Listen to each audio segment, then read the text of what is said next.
But there's a slight shininess from whatever the finish is on it. And I think that's how it catches the light.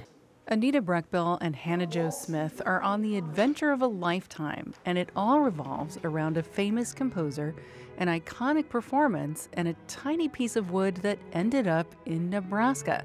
It's a story that started nearly 150 years ago. The baton is an artifact, and it's an artifact of unique performance. But this isn't just any baton. It's a baton German composer Richard Wagner used to conduct a small ensemble on Christmas morning in 1870. He had written a piece called Trippchen Idyll as a birthday gift to his wife Cosima. It was performed on the staircase of their home in Switzerland. It was later renamed Siegfried Idyll and became one of Wagner's most beloved works. The baton that Wagner used for that performance, Cosima kept that as a treasure, and she sent it off to be engraved by a local artisan there in Lucerne. Right? Inscribed the 25th of December 1870. Right, yeah. And on the other side, the name of the work. Trippchener Idyll. Right. Let's fast forward to 1945. World War II was ending, and American soldiers, including Army Captain Bob Pearson, were in the streets of Bayreuth, Germany, the location of Wagner's second home, Wahnfried.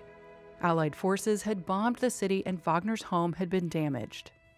He saw there was this big pile of stuff out in the rubble, and he told me. He bent over and picked up that little shiny thing and stuck it in the pocket of his jacket and went on his way.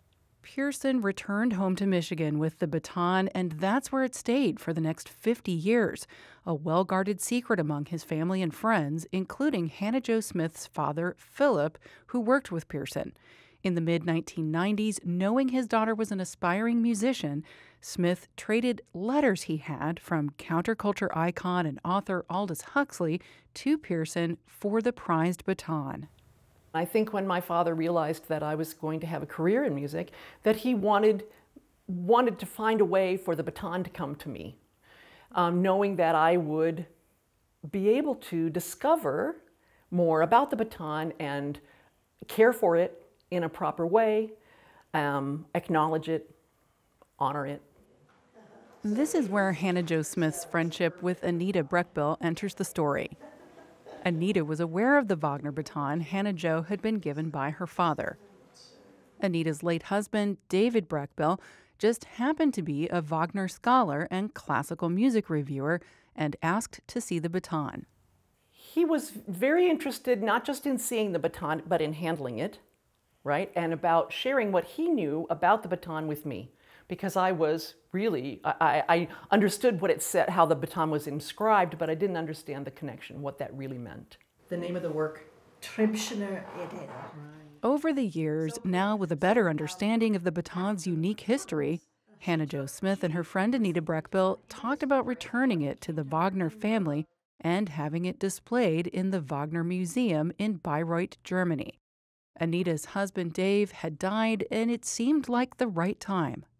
Do you remember when you first started suggesting this, that the baton could go home? I think the first time I saw it. Right. But, yeah. Which would have been in the mid-90s, probably, yeah. Bob Pearson had since died. I certainly didn't want to start the process until I knew that he couldn't get in any kind of hot water for having picked up this baton. And I like to believe that the baton came to me because destiny saw that that was how it should be. You didn't have any trouble taking hold of it, did you? No, No. I didn't. For Hannah Jo Smith, letting go of her connection to one of classical music's most accomplished composers, a gift from her father, wasn't easy. At first, I was really hesitant to begin the process of starting to return the baton. And yes, I suppose I've become attached to it, but for most of the time that I've had the baton, it's been in my safe deposit box. I'm hardly attached to it. It's more attached to Wells Fargo than it is to me. After negotiations with the Richard Wagner Museum, it was time for the baton to finally go home. A nearly 5,000-mile trip from Lincoln, Nebraska to Bayreuth, Germany. I really am greatly relieved to have it go home, to be where it can be honored and appreciated by more than just the community of Lincoln, Nebraska, but by anyone who has an interest in the work of Wagner and the archive of Wagner, and to be with the other objects that the Wagners treasured so much.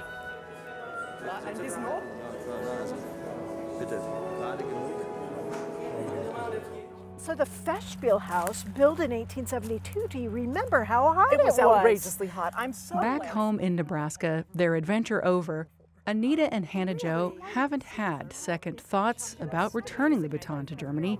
They've been guardians of the baton, as they say, and helped get it back to where it belongs. Every German that I spoke to about this story was overwhelmed with the idea that I would gladly and willingly part company with that baton. I was strongly affirmed in my decision to make that trip and to take the baton home. And I've been grateful to Anita for the support and guidance that she's provided every step of the way. It's been great.